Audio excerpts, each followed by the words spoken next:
Welcome back to Newsmaker Live, and thank you for staying tuned. We're here with former Tourism Minister Alan Chastanet. In a few minutes, we'll be taking your calls on the program, so please stay close by to your telephones so that you can ask Mr. Chastanet some of the questions that you have burning inside of you, or just want to make a comment, a contribution on the program. Now, you had this big press conference yesterday, was it? 2 days ago. 2 days ago on Monday, and the whole slate. you had everyone in there, you know, speaking on various policy positions and also critiquing the administration of Dr. Kenny Anthony's team. And a number of things came up during that press conference. I just want to refer here to the opposition leader Stephenson King and the policies that he outlined. So let's hear from the opposition leader, and then we'll discuss it. First, the fiscal gap, as indicated by the Prime Minister. 3, to grow the economy through the execution of a clearly articulated vision plan with supporting policies. 4, to improve the revenue situation of the government so as to reduce that fiscal gap.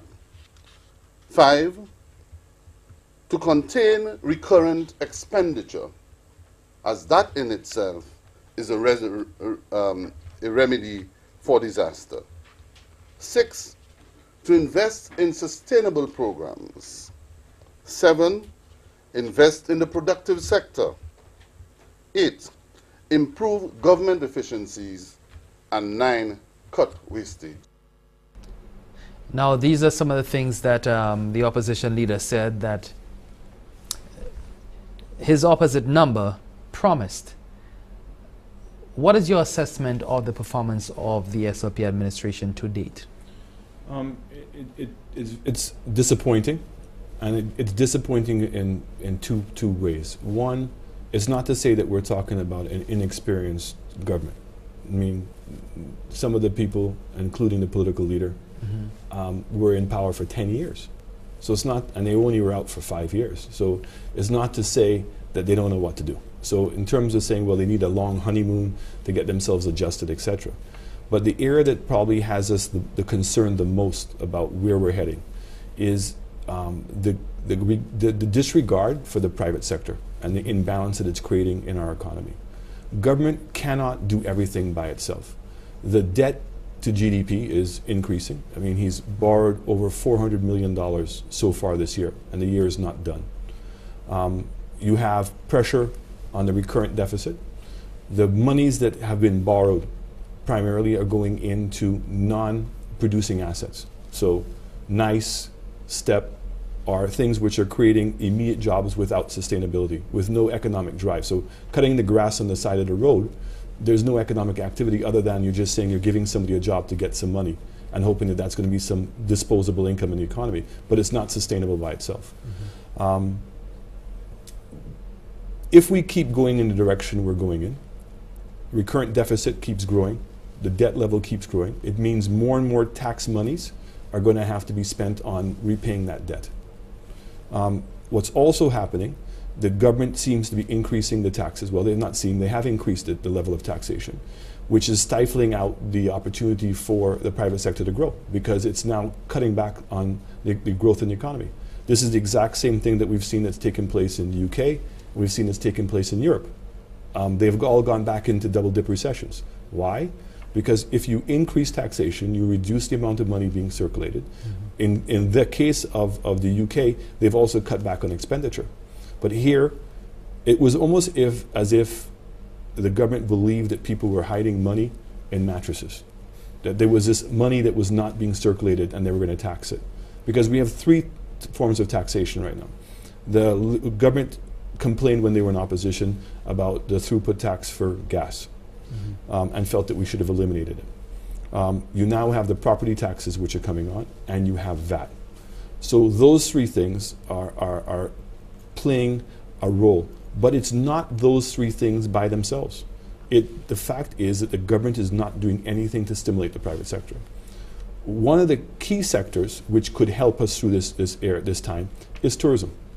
When we were in government, we recognized that because we were not getting the traditional investment of somebody coming to build a hotel or buy houses, and that because of the financial crisis in 2008, we just saw that literally disappeared.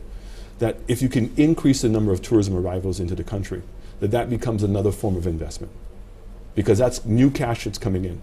So when you looked at what we were able to achieve, we took tourism revenue from $800 million in 2006 to $1.5 billion in 2010. That meant more taxi drivers, more farmers were selling products, more people were going on tours. There was more expenditure at the hotels in terms of maintenance because the occupancy was so much higher. Your utility bills were higher. So there was money being circulated constantly in the economy. We were able to reduce the downfall in tourism on a cyclical basis. And what I mean by that is everybody knows that by the time you get to the summer, the numbers dropped. Well, in 2010, we saw that the numbers stayed at the same level all the way through the winter. In fact, if my memory serves me correct, we had 1 month in the summer that was actually higher than any other month that we had during the year.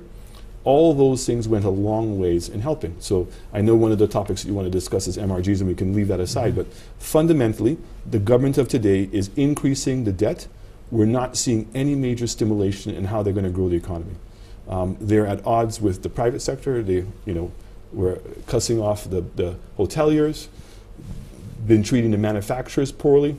I saw the president of the Chamber of Commerce talk about too much talk and not enough action. Now you have the unions starting to kick in, because what's happening is VAT is creating inflation, right? All these union people, all the workers now are saying, look, I need some extra cash to be able to overcome this. The businesses can't pay the money because their businesses are declining. And so you have this catch-22 situation that's taking place. And so the overall confidence has dwindled. And I think that fundamentally that's what we were saying at our press conference. We showed it in tourism, we showed it in agriculture, and we showed it specifically in terms of finance. And I think that Spider-Man 2 said specifically with regards to the projects. These programs that are being put together has increased and mushroomed the salaries of government in terms of the administration of these organizations. People are getting jobs. They don't have to go through the Public Service Commission to be able to get those jobs. Nobody knows who's being selected, what criteria was used for them to be selected. And I know that there are a lot of people in the civil service who are upset at the fact that these people are being hired on the outside and not having to go through the same process they do, not being kept to the same standard as they were, and in some cases being paid more money than they are. Going back to the hotels, though, I mean, on that point, there was a report that came out that the hotels owed $35 million in accommodation taxes.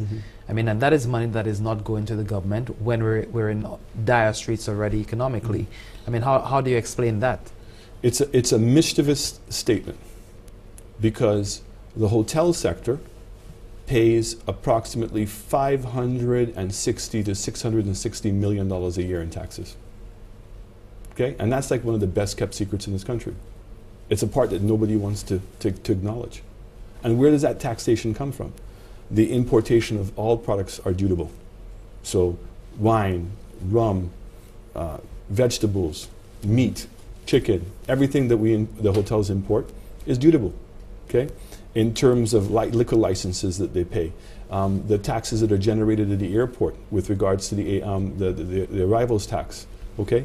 The gas tax, all the people who are being transported back and forth, the taxes that are being paid there. So hotel industry is contributing 67% of the tax revenue. Okay? So when you now compare the $35 million is an amount that's due over a 4 or 5 year period, is a handful of hotels and includes the penalties. Okay? So for instance, I knew of 2 of those hotels, and we sat down with those hotels and worked out a deal in order for them to be able to make payments. I don't know if they have sustained those payments, but you have to recognize, like in small businesses and even as individuals, sometimes you run into a problem where you can't pay the taxes. And the choice becomes, do you close the hotel down, or do you find a way to take some credit, buy some time, and before you be able to pay those taxes? So I don't want to minimize the fact that they have paid. Every hotel should pay like every other business, but I always know there are extreme circumstances as to why people don't pay. Now, but I think it's unfair to brandish the hotel industry as, you know, wow, you've not paid $35 million, when in fact they're paying over $500 million in taxes a year. Now, of that $500 million that they're paying in taxes, how much of that would be accommodation tax? Do you know? Accommodation tax normally comes to around between $28 and $35 million a year. Mm-hmm. But then if that is the amount for the year, and we get the report that $35 million. But that's over a period of time. Over 4 years. So or it could even be more. I mean, I know one of the hotels, I mean, is never going to pay the money. It's just not going to happen. And what's happened is all these penalties have accumulated over the part. And I kept on saying, you need to write that off. That's just not going to happen, you know? And it's not to say that that's unprecedented, all right? I mean, that hotel is not even barely operational at this point, and it's just impossible for that hotel to pay back the money. So again, when people throw around this $35 million, there's a whole bunch of caveats that go with that. Okay. Given, while we're on money and throwing around stuff, let's bring in the MRGs, the minimum revenue guarantees, which are associated with the airlines. Yes. And what these are, you know, just buying seats on the airlines to ensure that they come into our jurisdiction. American Eagle has left. American Airlines has cut down the number of flights. Liat has been complaining for eons now that it gets no guarantees. But then Caribbean governments expect rather that Liat would supply seats or, you know, airlift to different destinations. What is your position with regard to the MRGs for American Eagle, American Airlines vis-a-vis Liat? First of all, it's unfair to say that Liat's never received money. Liat's received millions and millions of dollars from the government of St. Lucia, and likewise from all the islands in the Caribbean. You know, they weren't paying the departure fees, the landing fees. They weren't paying the departure tax. They were keeping it, and governments have forgiven those amounts for many years. You know, there's been many attempts to revive Liat. When it went bankrupt and it was bought over by Courtline, and then when Courtline went bankrupt, it was the governments who came back into the rescue again. MRGs, in my mind, are used as a strategic tool to help you for a short term. Okay, an airline that's coming in for the first time or expanding a route that is not presently flying may need assistance in being able to justify doing that. If you take the U.S. corporations, they were losing a lot of money. How do you go to your board and say, I'm going to now take a plane that's making money on a particular route and transfer it over to this other route, which is untested? So an MRG gives them a guarantee of a certain amount of revenue. There's a maximum to the amount of revenue that generally an MRG can have, okay? In the case of American Eagle, what were we facing? As you said, we had American out of New York, and we had a second American flight out of Miami. American decided that it couldn't operate that, particularly in the face of JetBlue out of New York. So the New York lack of viability affected the Miami flight because it was the same plane that was going through. We were faced with losing, I think it was something like 80,000 seats just by losing that airline. If in fact we heard from American Eagle that they were going to reduce St. Lucia and likewise to other places to 4 times a week from flying 3 times a day. So that was another huge hit that we would have had. I went back to American. I asked them, was any way that they can put on a second flight from Miami? They were not in a position to put on a second flight from Miami. They said the best they can do is give us the 757, which is on the route. They said, look, what we can do is set up a meeting. Maybe you can discuss it with American Eagle. We went to American Eagle. American Eagle was agreed to put on 2 additional flights with an MRG, which was the first time we would have done a deal with American Eagle because they'd gone to the 4 flights. And I knew if we only went to the 4 flights and given the fact that we'd lost the other seats, our seat costs would go up through the roof. We had done a study, and the study showed that we need 210,000 seats out of the U.S. in order for the hotels to run a 72% occupancy. And if you go back in time, you'll see that our hotels traditionally have only run a 51, 52% occupancy. We're never going to get out of debt with that, okay? And we showed that we could fill those seats. So we did the American Eagle deal, where we got American Eagle to fly 2 times a day. Why? One, the bank of planes get in around midday into Puerto Rico. The one flight that they had was leaving at 8 o'clock at night. So it means that people would be laying over there for 6, 7 hours. We asked them to put a second flight on, which would leave at around 1 o'clock. So it would connect with that first bank. And we were also supposed to have flown into Barbados because American Eagle had permission to fly between Barbados and St. Lucia. So we would have had competition on that route as well. Okay? American Eagle was not able to do that as promised, but they did put on the second flight. Now, what had happened, as you know, American Airlines had reduced a bunch of flights into Puerto Rico. And American Eagle had indicated to us that they were going to be having connections off of the other flights, that 70% of the business onto American Eagle would have come from Delta, from JetBlue, from Southwest Airlines, etc. And that never really fully happened because they were in 2 separate terminals and it did just work as fluidly as we expected it to be. And the flights didn't do well initially. The debt on that deal made it up to $2.3 million. When I approached them, they said, look, a big deal is coming down in November. I can't tell you what it is, but just wait till then and we can sit down and renegotiate this. And I had been given the assurances that we would not have to pay the $2.2 million, that they would renegotiate it downwards. The new government came in, they renegotiated the deal down to $1.5 million.